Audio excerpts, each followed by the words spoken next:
At Safety Center, we believe every employee deserves to go home safe every day. We provide safety training and consulting at your site or ours, as well as free monthly safety forums where industry experts share best practices in workplace safety training and culture development. You can also stay up to date with safety education resources by visiting InsideSafety.org. To learn more about Safety Center and how we help keep employees safe, visit safetycenter.org/workplace safety. Now, on to today's episode of Inside Safety. Hello and welcome to Inside Safety, a Safety Center podcast helping you build a more effective safety culture and program in the workplace. I'm your host, Warren Starks, here with Robert Lucchesi, the Director of Safety at Teichert Construction. Thank you for being here, Robert. So glad you made the time to share with us your insights. Before we get started, as we get to know you, because you've been at Teichert for quite a while, and I'm sure as I've read up on some of the things that you've been involved in, your background is pretty extensive in safety. But before we get into it, I wanted to know, we've got to kind of get to know a little bit about you as a person first. Favorite food, favorite movie, favorite sports franchise, if you follow sports, coffee or tea, and favorite superhero. So favorite food. Wow. Okay. Wow. Favorite food. I have to pick one, right? I know, right? Especially America, we've got so much food everywhere. I know. I'm gonna go with an odd appetizer. I love it. If I go out and there's shrimp cocktail, I'm ordering shrimp cocktail. So Shrimp, let's go. okay. Let's go with that. All right, shrimp lover. Okay, and favorite movie? I get made fun of this a lot. I'm an old traditionalist. It's a Wonderful Life. I watch it every year at Christmas time. It's still my all-time favorite. I guess I'm an old sentimental, but I know I get razzed by my kids all the time. I know there's way cooler movies. You're so old. But if I had to pick one, and you're asking me to pick one, yeah, It's a Wonderful Life. I would not have guessed that. That's great. What about sports franchise? Do you follow sports? Oh yeah, I do. I'm a San Francisco fan, so Niners and Giants. Okay. So I'm not a Johnny come late lately. I've been a Giants and Niners fan since the mid '60s. So win or lose, you're in. You're in all the way. Yep. Okay, that's fair. And the coffee or tea? Actually both. My morning routine is I always start with green tea. That starts I do this morning meditation thing. So it's green tea. And then after that, I graduate to the strong stuff. I do coffee. That's fun. It's interesting with your morning routine. I might come back to that in a little bit because, you've seen the evolution of safety really starting to include mental health. And so that is interesting that you're incorporating some of those healthy practices of keeping life balanced and grounded into your day. We might come back to that in a minute. Yeah, I hope we do, because we're mental health is becoming it really is a big issue, especially in construction. And we do have a mental health program, and we actually talk about mindfulness, which is not, it's not woo-woo meditations. It's being present, being mindful. And there's some good research behind that. Keep your hands safe and all that. So mindfulness is a part of it. Well, now I'm really curious, Robert, because when I was looking at your bio on LinkedIn, it was really rare to see you have been at Teichert. Okay, now Teichert, just to give a little background, they've been in business since the 1870s. So we're talking 125-year run here, right? Yeah. Actually, we just celebrated 135 years. 135? Yeah. Okay. Yeah, we have the oldest active contractor's license number in the state of California. We have contractor's license number 8. Okay, that's I've been at the company for 35 years. And I had an office down in Stockton at one point, and I can remember the receptionist, if they call in for a submittal, and she would say, "It's contractor's license number 8." No, yes, 8. We're missing something here. 00008. No, 8. It's only 8. Yeah.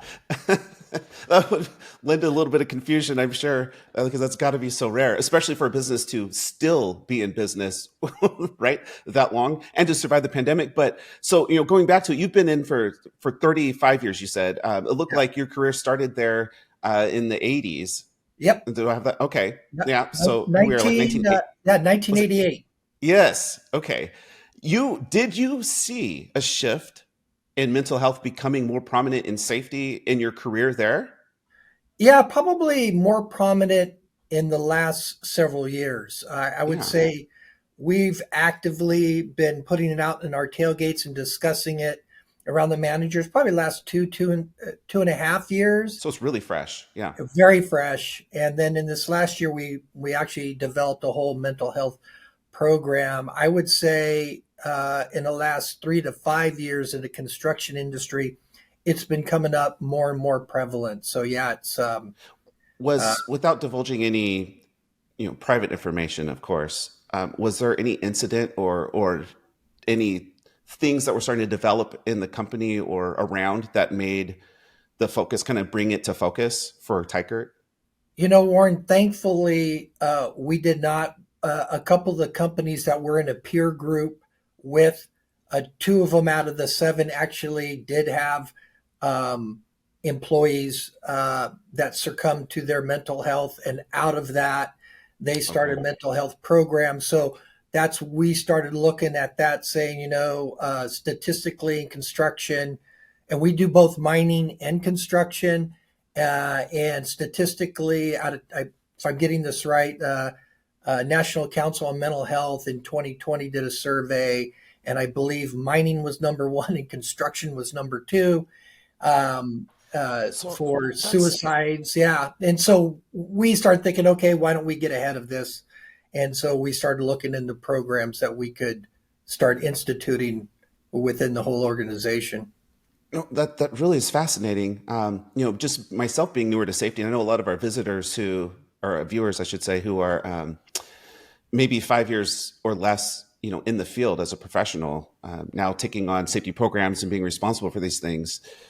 Uh, why do you think? Well, I mean, firstly, is mental health, has it become more prominently displayed as I don't even know how I want to ask this. Has it become more a prominent problem in the construction space itself versus other industries? Is it just kind of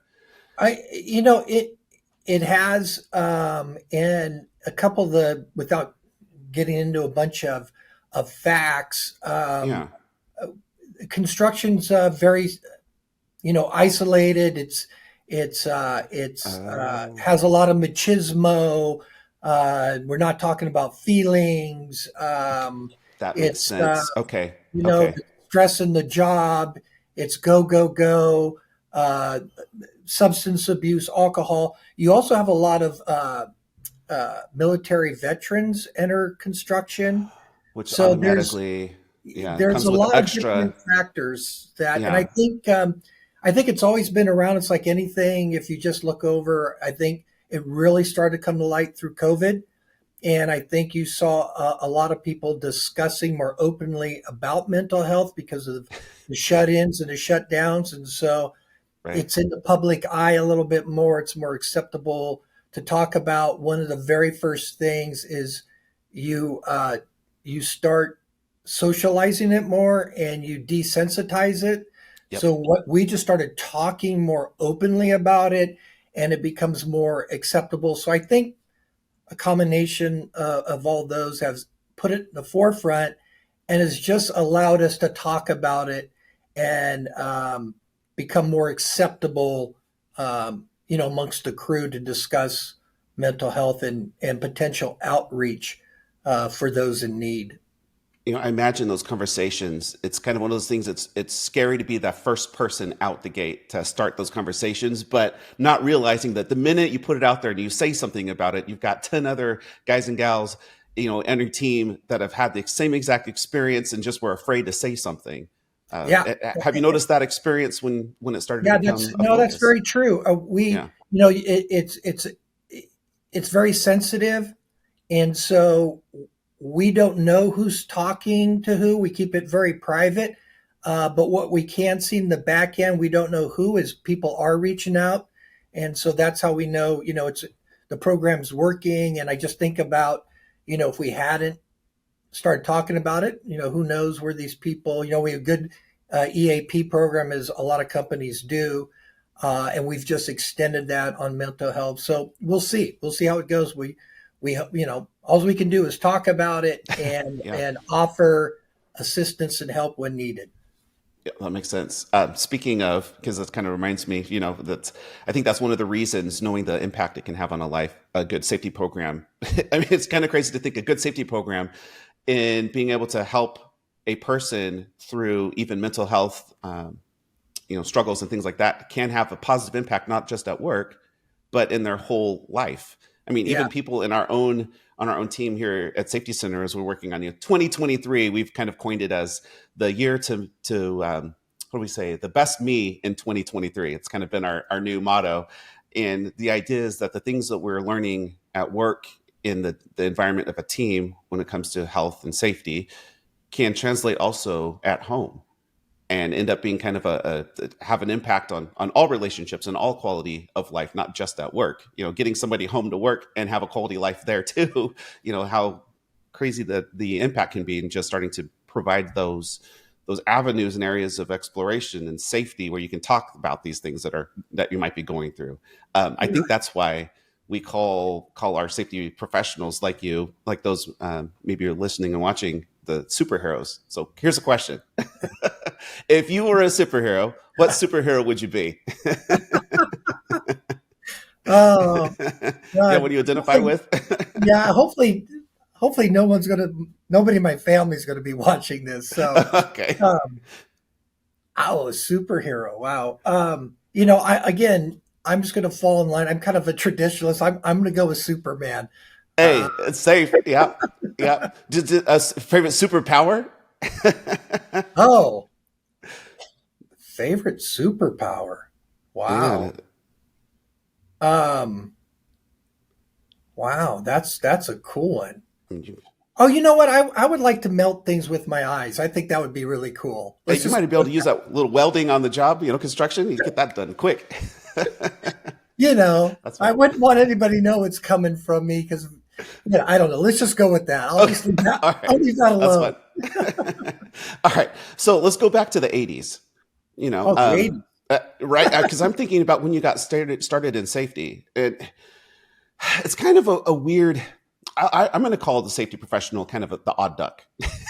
All right, because well, let me just tell you a little bit about my journey because it wasn't a normal pathway into safety. So I've been doing this for 35 years, and 11 of those years started out in the field.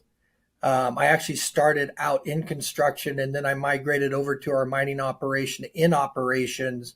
And then I transferred over into safety, and I've been doing safety, oh my gosh, it's 20, 21 years now, 22 years.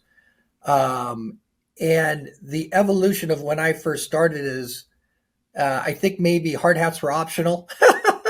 Okay. So this is when you were on the ground as one of the workers before you got into safety? Yep. I started in the field. Yep. And then later on, when I got into safety, I went back to school, finished up, got my degree, got my board certifications, and just seeing the evolution, it seemed like every 10 years it evolved from 88 to 98 and the early 2000s. It really evolved from compliance to being more proactive. And now it's really moving to, and it is kind of supported with our mental health.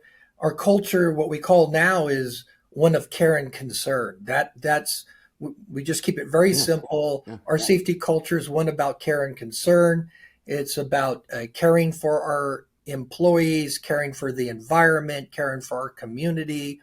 So when I first started, it was, threw me a shovel or threw me a jackhammer or whatever I was working on, said jump in that trench and get to it, and not a whole lot of instruction.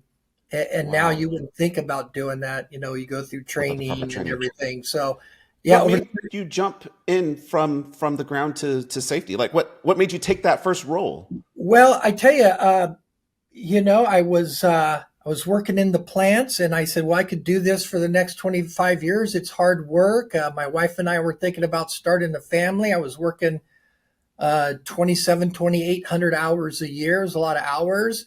And I know this is going to sound horrible, but it's the truth, especially for everybody out there. It's a safety professional. This was the Yeah. perception back then. We had one safety guy that would come out maybe 3 times a year. He was a Wow. construction safety professional, and I was in one of our mining operations. And I thought they had posted a position for a safety professional. I said, all that guy does is drive around and hand out safety glasses. What an easy job. I think, what the heck? I sign me I up. could do that. I can do that. I mean, what a cool job! That they pay you for that. So about 3 months into it, I was like, "Holy cow, this is a lot of work!" And so I didn't get into it for all. I mean, I thought, I think it's cool. I think it's good to help people, but I didn't realize the breadth and scope. And then lo and behold, I actually turned out to be pretty good at it and started working my way up on the management side within the materials division. And then eventually over the years found myself as director over the whole company.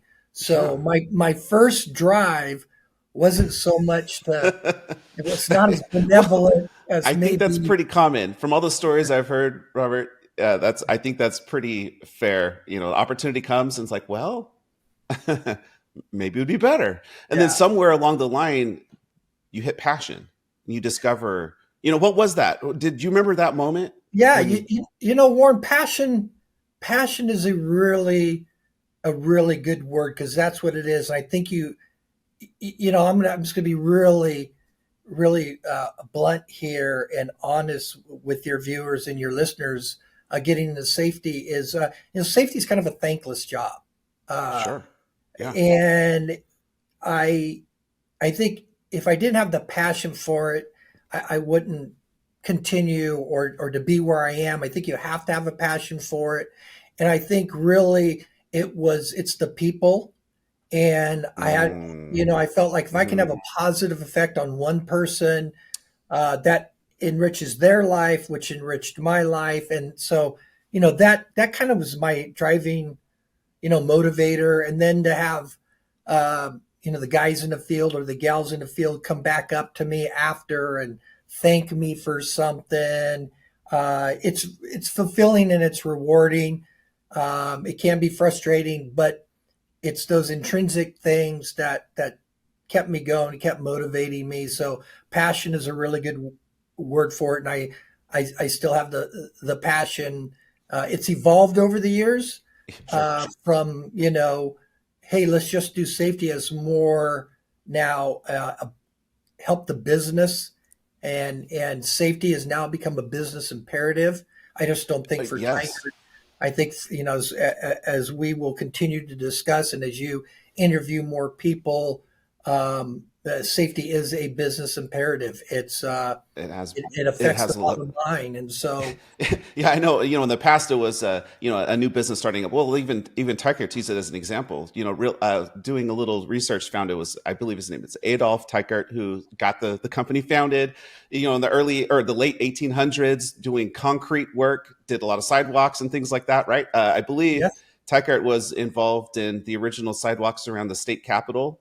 And correct. can still see some of the work at Golden Gate Park in San Francisco. It was Yeah, pretty cool to see. But I could imagine, the companies are getting started, and especially as we start talking about how to work with management as a company evolves into taking safety as a main component of their business instead of an auxiliary, need that just kind of comes and goes as needs arise. You've got, I think a lot of companies, they start with this idea that once you grow big enough, now we got to get HR, and not looking forward to the burden of that and kind of the stain, that it would bring on the company for complexity of paperwork as a kind of the connotation of that would come in some of the negative, thoughts about it, not realizing the actual value it brings in culture and how that can shape and make, work without laying the foundation all again.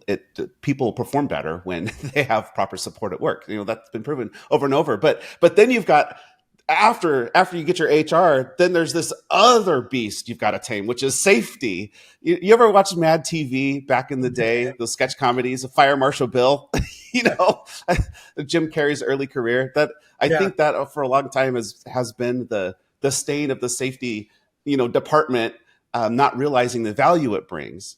As you're watching through the evolution at Teichert, and seeing now it's really grown. I mean, there's a couple of questions I have here, and one is, did the management, especially upper management ownership, was there a moment where safety became important, or was it always, or how did that develop, the importance of safety through the organization at the time you were there? Warren, it's interesting. I think Adolf Teichert and his son, his grandson, Henry Teichert, was around in the 50s that took over the company, actually in 1956, way ahead of OSHA when they came into existence. Because OSHA's not even here yet on the scene. Yeah, no, I don't. So many numbers. I think the OSHA Act's 1972 or 77, and I've got the Mining Act or something. Anyway, around the 70s when OSHA comes in. So in 56, Henry Teichert says, we're injuring too many people, and he instituted a safety program. So he's way ahead of his time. Not everybody bought in, but that was kind of his edict back then. And it really started to evolve, I would say, around 1999 and 2000. We brought a consultant come in, Emmett Nelson, and it was called a zero injury culture. And we did a company-wide evaluation and survey. And I think we worked with that for about 2 years. And that really became a central focus where it started really looking at, hey, it's not an afterthought. Hey, we do all this. Oh, that's right. Very much like you just explained, it's an afterthought. Okay, now we got to do safety.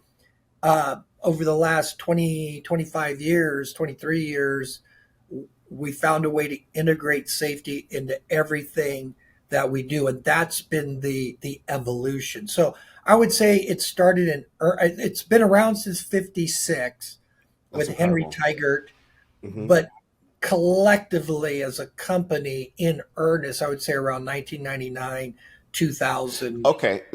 That's interesting because you're on the scene at that time.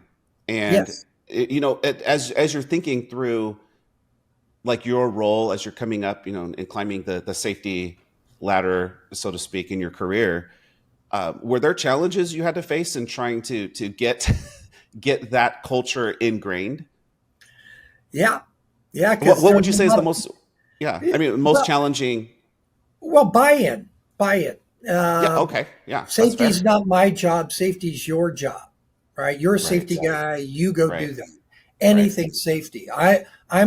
It was at all levels. I think like anything else, the people that get squeezed are in the middle. And what I mean by that is it's easy for an executive to say, here's the edict, go do this. And then the guys in the field want to try to comply. And then there's pressure in the middle with the middle managers because they've got schedules and budgets and production. And they're being said, and they don't know, it's difficult to manage. So getting buy-in and seeing value was probably the biggest struggle. And that took some time. And I think what we had to do is show everybody, again, getting back to safety being a business imperative, is what the costs were. So, the higher you go up the food chain, and I don't want this to sound that it's uncaring, but it's more about the numbers and less about maybe the people. So safety can come off as, it's touchy-feely. But once you start talking higher on the food chain about numbers, the more they listen. So once we start tying cost associated to a job, an incident, or an injury, and how we could shrink that number and improve profitability, you got more and more buy-in. That's So interesting. Because I'm thinking for the newcomer who's been in the industry now their safety professional career, let's say less than 5 years, and they're in an organization that hasn't seen the value of safety yet, right? And maybe they're thinking, what do I do? And having to make that choice if they're in it for the long haul or not. And if they think they can build that kind of culture or influence the direction of the company, what's something you would tell them to do right now? If they decided they were going to stick it out and see what they could do with that organization, see if they could build something. What do you do first? When you're in that yeah, situation. I think the very first thing, if it's from a safety professional's perspective or a regional safety manager, is demonstrate to the operations team. When I mean operations, the executives or a regional ops person, that you bring value. They have to see the value that you bring first, and build those relationships. Because then it's like, and not let it be regulatory driven and more about contributing to the bottom line. I know that sounds counterintuitive, because it seems like we're removing people and it's all about the dollars and cents. But I tell people this a lot. Look, if you want us to be safe, I can give you the secret ingredient to be the safest company in the world and never have any injuries or accidents. Just close the gate, put a lock on it, and send everybody home. Okay, sure. Yeah. You had me on pins and needles. They're like, wait, you have the secret? Yeah. What is it? Yeah. Tell me. Right. Yeah. I would have Yeah, bottled that it up makes years ago and sold it. I'd be on the beach drinking umbrella drinks right now. So I'm not taking the human element out of it. That's always first and foremost.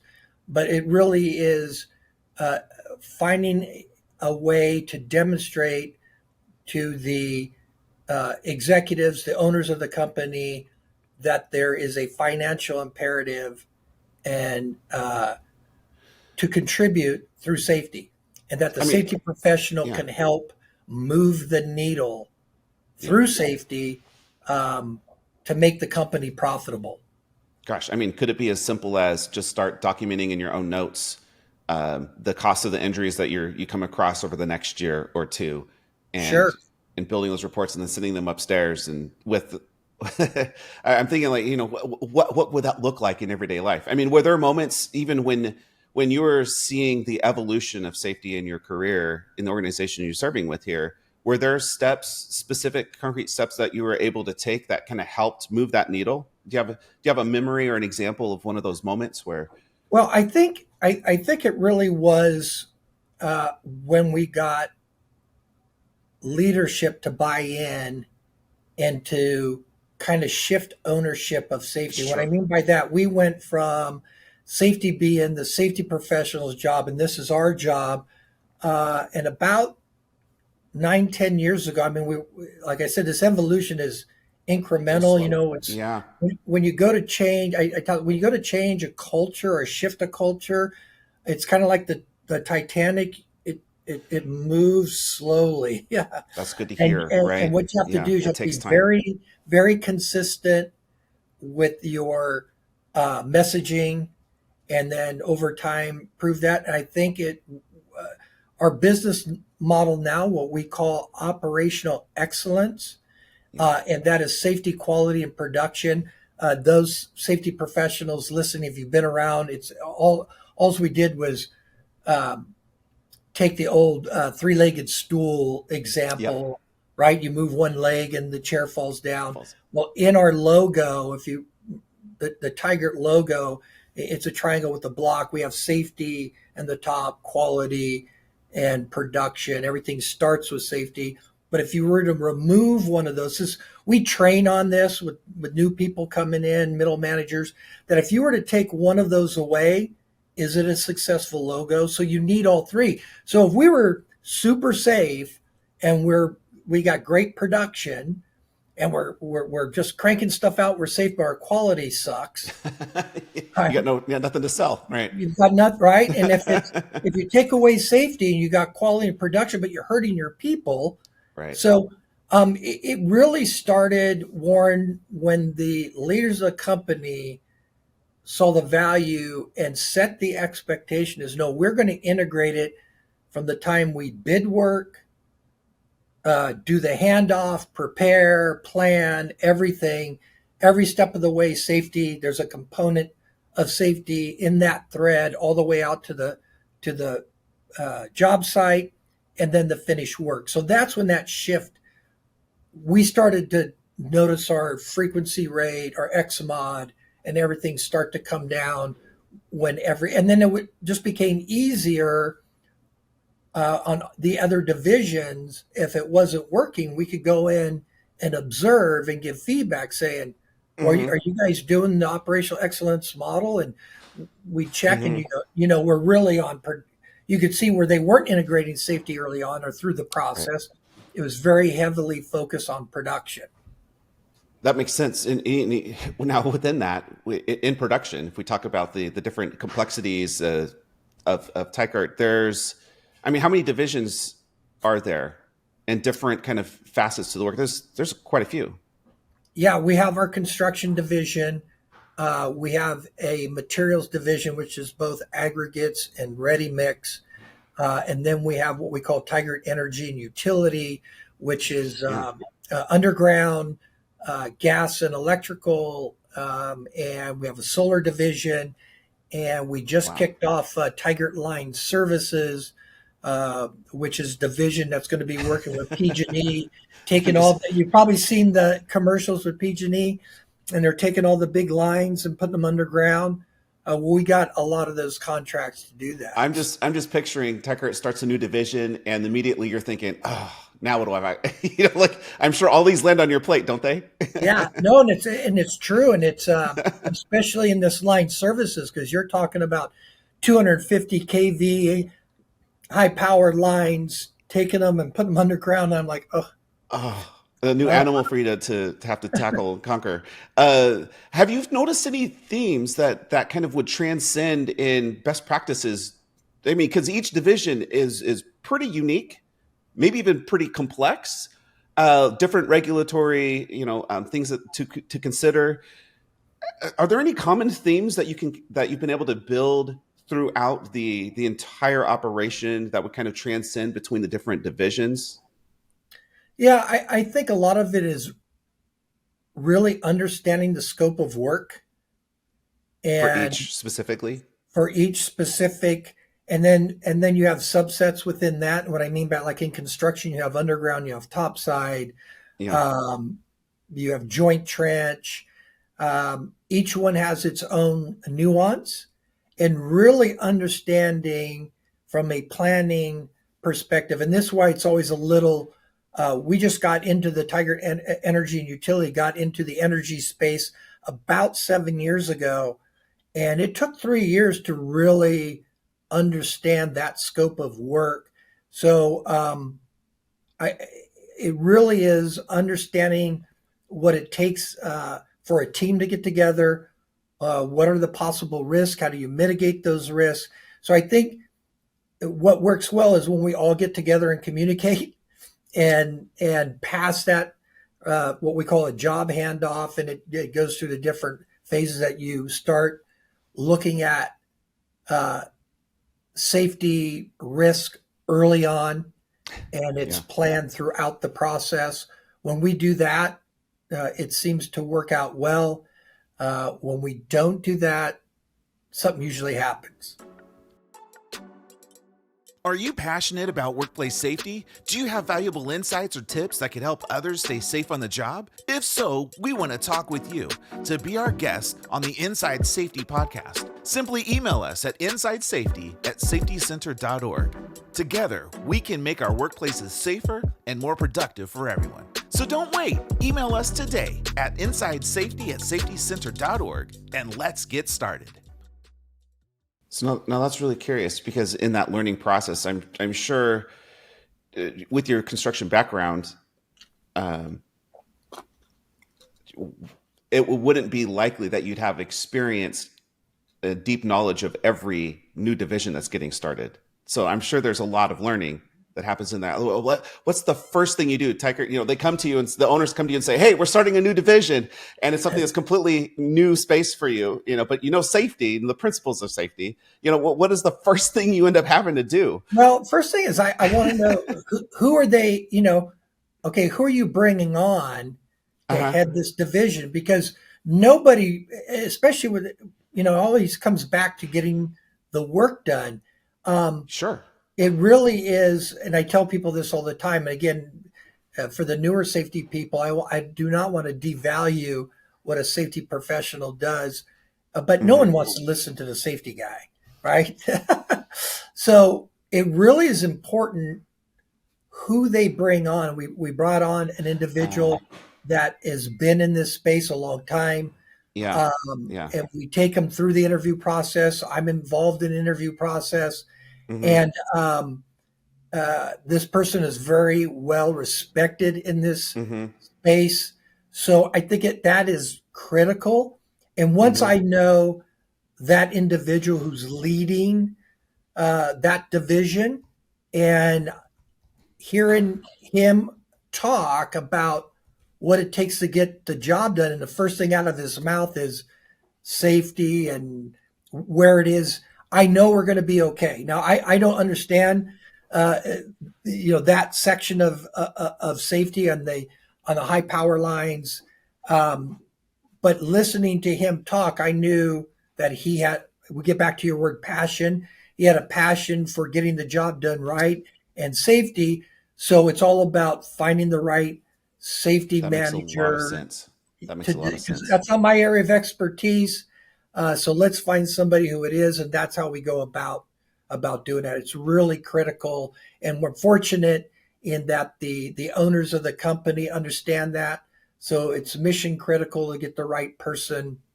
That makes a lot of sense. Yeah. You're not having to re-fight the battle all over again, but already coming in with really with the foot ahead of the other already in the race, kind of like a step ahead already. If you've got and it really is, and again, Teichert's growing. It really is. Does that leader match with our culture? It really comes down to culture. We have Teichert University, and I'll speak at Teichert University. That's for our young PEs and PMs. And I do a course on it, operational excellence, but they'll tell me, "Oh, you've been with Teichert for 35 years. Yeah, wow, that's great. I mean, what's the secret?" And I'll say, it's really pretty simple. Look at the Teichert core values. Look at our culture. If you mirror up with that, you're probably going to have a long career here. If you don't, it's not a judgment call. This just probably just not a good fit. Yeah. And so I've been here because of the owners of the company and the values and its culture. And so when we bring somebody on, when they're in alignment with that, usually it works out. And I think it would be pretty obvious. Is it pretty obvious from the start? Kind of, you just start diving into those easy to see. Is it easy to see? Sometimes okay. we're like every company's, we'll see when the honeymoon ends. Yeah, fair enough. Yeah. All right, well, looking forward to just kind of this future. What's kind of next for you? Where are your eyes set to as far as developing the next level of safety engagement culture programs at Teichert? Where are your eyes focused now? Well, again, I shift over. It really is about bringing the leaders up because they're really the mouthpiece. I mean, again, very blessed. Mary Teichert is the president of the company and one of the owners, and she's the great granddaughter of our founder, and she leads the team. And so, I mean, I'm always looking for innovation. It's such a fast moving. Yeah, okay. I mean, it blows your mind. I see new stuff out. I mean, and so when we keep the core of our culture set, then I'm looking for innovations. I think next you're going to start seeing some AI play in this. Okay. Some predictive what we're hoping is we get enough data. So one of the initiatives we're working on is looking at jobs and incidents and injuries and tracking those over a period of time, mirroring that into AI so that when these jobs come up and we're bidding them in the future, it says, hey, look for these. These were the incidences. These were the injuries. So it's predictive analytics is probably on the horizon. And I'm sure there's other companies, Warren, are way ahead of us. I don't know. I mean, it's the last 6 months. This has become really commercially viable or accessible. Yeah. I mean, this is brand new stuff. So to hear it even coming in, you're one of the first people we've heard give some sort of idea of how it could even be used versus just, right now, I think most companies are like, yeah, it'd be neat to see how we could use AI. I don't know how, but it's there. Trying to figure it out. You've already got an idea forward. It'll be really interesting maybe in the next 6 months, a year to follow up and see, maybe 2 years. I mean, these things take time, but it'll be interesting to see what Teichert does. And it will be. And you're right. It'll probably be 2 years. Yeah, it'll probably be 2 years out. But I think that's on the horizon. I mean, we stay very rooted. I think you always need to have your core. But innovation is really going to come into play, and there's a lot of stuff out there, a lot of cool things. So we'll see. Well, any advice for the newcomers to the industry? One of the last questions I have for you today is: are there any things now that you wished you knew when you were getting started that you think anyone 5 years or less in would be benefited to know, even if it's just a reminder? Well, you're going to do a heck of a lot more than hand out safety glasses. I can tell you that. That's right. That's right. I sometimes talk at the graduating class at Sac State for their environmental and health graduates. And I think if you're just coming out of school or you're new, I would say don't get in a rush to push the safety stuff on. First and foremost, build relationships and figure. It doesn't even have to be construction. If you go into healthcare, you go into hospitality, whatever safety realm you're going into, try to figure out what it takes to get the job done from the operations perspective. Because I think while we've overcome the culture, I have a lot of, I belong to several associations. I do benchmarking, and I'd like to think we're at the forefront with other, from the Campbell Institute or ASSP, the future of safety. And I still see safety cops, and it surprises me. And so it'd be good for the safety professionals to evolve the way I see a lot of other industries evolve. And so I think the first thing I would tell a safety professional coming out of school and entering the workforce is don't cite the regs. Don't let everybody know how much you know from the books. Build a relationship. Ask them what their business imperative is, what the objectives are, and help them solve the problem. Because my worry is you may still have some operations people who think, oh, safety is a burden, they're a hurdle. And if you start off saying, hey, I want to be your business partner, they're going to perk up. What? Oh, you're here to help? We have this joke. When I was in the mining, we would have MSHA show up, and our joke was, hey, I'm from MSHA, and I'm here to help. And they're not. So a safety professional new goes, hey, I know all safety regs. I'm here to help. The person's going to look at you and go, oh, God. So that's what I would say. I would say, when we have a new hire, and we just had one a year ago, and the operations guy knows this, I told this individual, look, for the first 3 months, I don't want you to say anything about safety. Nothing. Oh, wow. Don't utter anything. Here's what I want you to do. Once you hang out with some foremen, go to some jobs, get with the superintendent, and just ask them a ton of questions.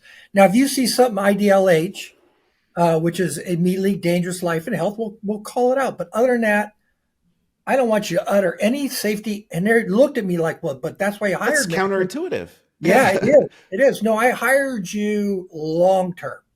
And I would tell them, you know what the difference is between knowledge and wisdom? And they just stare. I says, you have a lot of knowledge right now, but you have zero wisdom. So wisdom comes with experience and time. So sometimes that goes 4 or 5 months, and I'm good with it. I'm good with it. And now, in fact, one of the meetings I had this morning was going over some growth in our one area of construction. I said, oh, by the way, how's this individual doing? He's been here now probably gone almost a year. And they go, working out really well. So I would say, it works. When you enter the workforce, you have that in the back of your mind. You have all the safety. Ask, what's the objective? What are you trying to get done? And how can I help? I'm here to help. I'm going to remember that for a long time now. That's great. And that's great advice, because building an effective safety culture takes time. Yeah. It takes time. I mean, you've seen it. You're talking in the context of your own career. Would you say it's taken at least a decade, maybe 20 years of evolution to get? Absolutely. And we're still evolving. It's still evolving. Of course.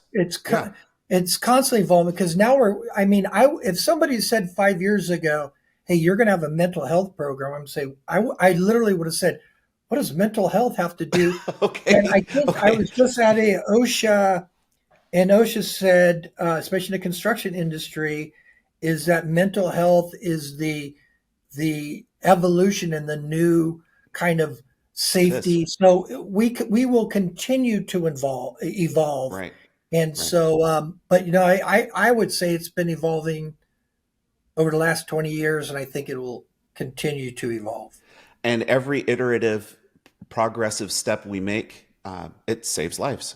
So maybe even, to the new safety professional as you're watching this, realizing, not being discouraged, like, oh my gosh, it's going to take 10 years before I see, the program of my dreams to be in front of me and in a reality. But have you seen that in the steps and the phases of your career? Every new buy-in to the process, as it's iterative and kind of coming up, ends up having a positive impact on the lives that you're there to serve?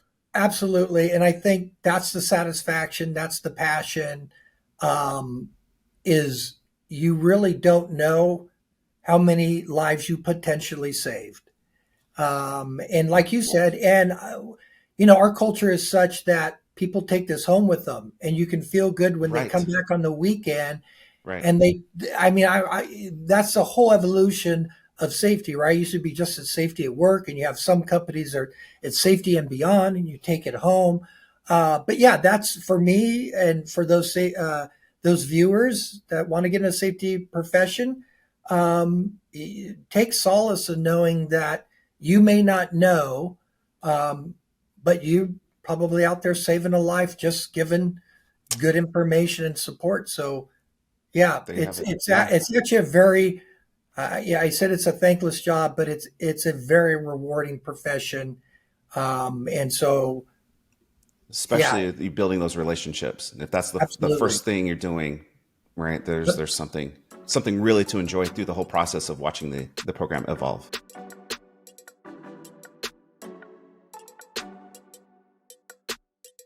Thanks for listening to Inside Safety. We hope you gained some valuable insights from our industry guest. Don't forget to subscribe so you don't miss out on future episodes. And take a minute to head over to InsideSafety.org.